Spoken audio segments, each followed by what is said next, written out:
Oke, semangat pagi petani, sahabat tani di Nagro Indonesia dimanapun Bapak Ibu berada.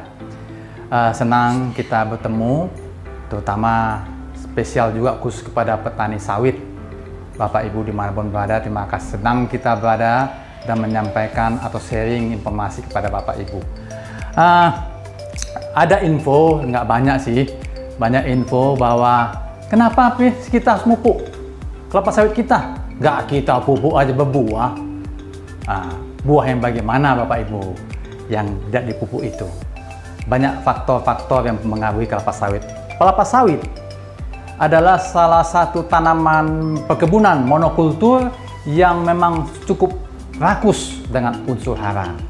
Ya, Bapak Ibu perlu ketahui bahwa ada dua tujuan kita memupuk kelapa sawit. Kita bicara kelapa sawit atau tanaman yang lain bisa, tapi kita khusus dulu stresnya kepada kelapa sawit. Ada dua. Yang pertama adalah untuk membuat atau menjaga kelapa sawit kita tetap subur atau sehat. Yang kedua, menjaga produksi atau produktivitas tanaman dalam kondisi tetap tinggi. Ya Bapak Ibu, jadi secara tonase sawit kita cukup baik, cukup tinggi, dan tanaman kita subur. Hijau daunnya, pelepahnya berkembang, dan lain macam-macam. Ada evaluasi oleh perusahaan yang cukup terkenal swasta nasional di Indonesia ini. Mereka bisa mengambil data yang sifatnya menghitung rata-rata produksi tanaman yang dipupuk dan dipupuk 50% atau tidak dipupuk sama sekali. Dan dipupuk 50% dan subsidi itu tentu adalah pupuk rekomendasi yang mereka lakukan. Nah, perusahaan tersebut ya kita tidak bicarakan di sini, tapi datanya kita punya.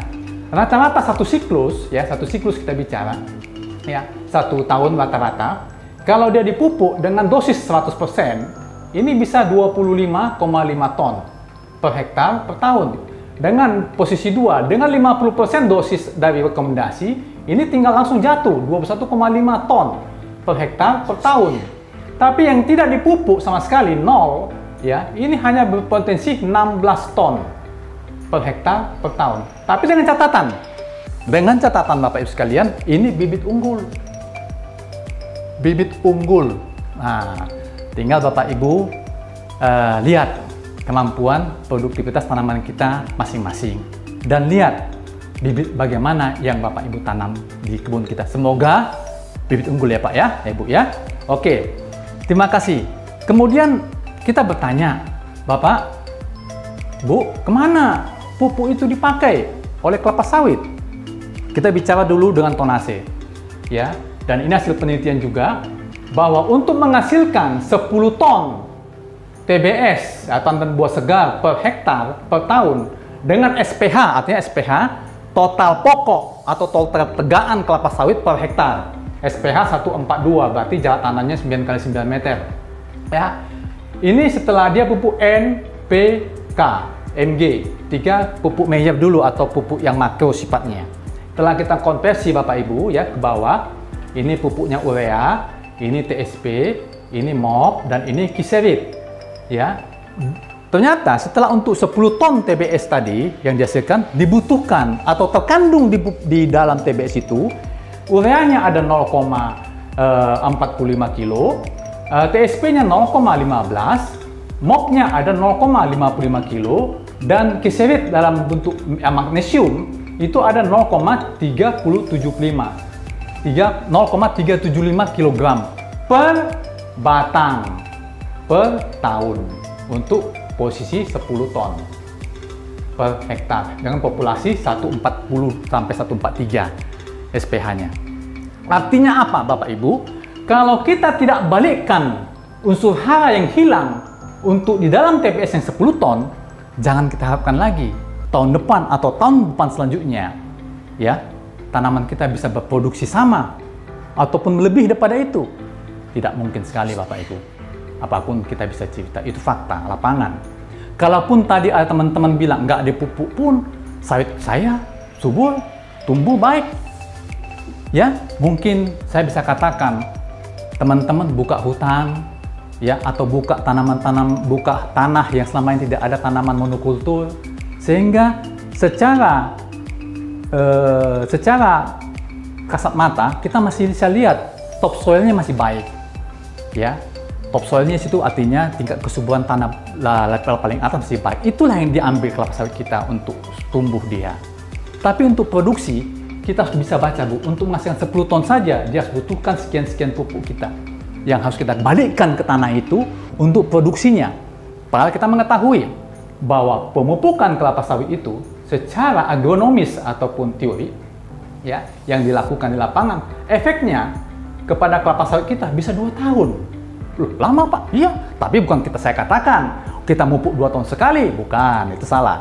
Efeknya, jadi tahun pertama, ya, tahun pertama dia itu namanya meningkatkan BJR atau janjang rata-rata dan mempercepat kematangan buah, dan tahun kedua dia bisa membuat rasio ataupun kemungkinan buah betina akan lebih banyak daripada buah jantan, ya.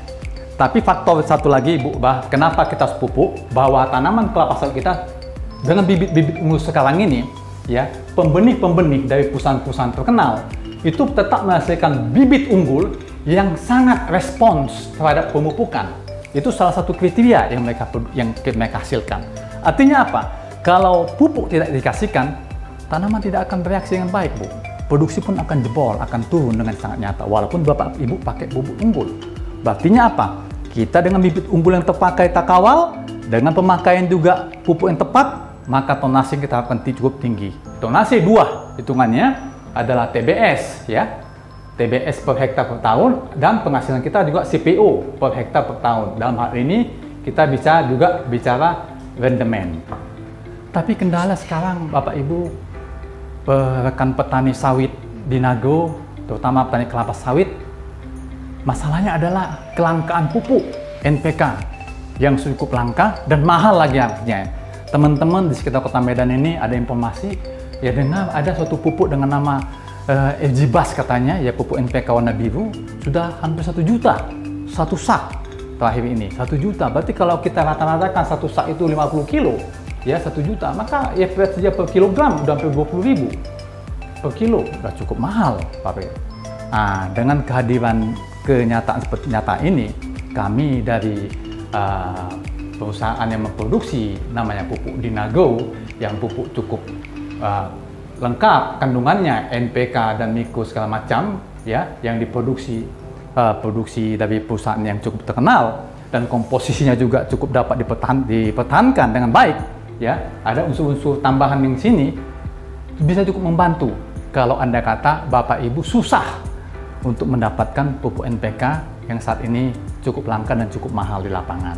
Dengan aplikasi, ya, Ibu Bapak Ibu, dengan aplikasi 4 kali per tahun, ya, 4 kali per tahun, karena dia pupuknya liquid, maka kita semprotkan ke batang, ke pangkal batang, atau 3 bulan sekali dengan dosis per batang, terutama untuk tanaman menghasilkan, ya, 30 cc per batang, ya, itu bisa mengurangi pemakaian Bapak Ibu terhadap pupuk anorganik apapun jenisnya, maupun NPK, pupuk tunggal, pupuk majemuk, bisa antara 30 sampai 50%. Kita kurangi, tetapi produktivitas kelapa sawit kita tetap baik. Itu sudah kita buktikan di lapangan di beberapa tempat, ya. Kita tidak katakan bahwa pupuk kita bisa menggantikan sampai 100% pupuk anorganik, tetap kita butuhkan pupuk organik, tapi bisa kita kurangi dosis pemakaiannya antara 30 sampai dengan 50%. Demikian saya rasa Bapak Ibu sekalian, rekan petani di Nago Indonesia berada, ya, ini sekedar sharing kita untuk menambah namanya wawasan Bapak Ibu. Kenapa sih kita harus memupuk kelapa sawit kita? Apa gunanya? Ya memang benar, kita memang kelapa sawit kita berbuah. Yang buah bagaimana, Bu? Tonasenya berapa? Kondisi buahnya bagaimana? Ingat bahwa kelapa sawit itu juga bisa stres, Pak, Bapak Ibu. Artinya kita tetap jaga kesehatan batang kelapa sawit kita supaya tanaman kita tidak stres dan tetap sehat. Jaga investasi Bapak-bapak terutama di batang kelapa sawit kita sehingga bisa berkesinambungan produksinya. Itu aja yang bisa kami sampaikan. Semangat pagi dan tetap semangat.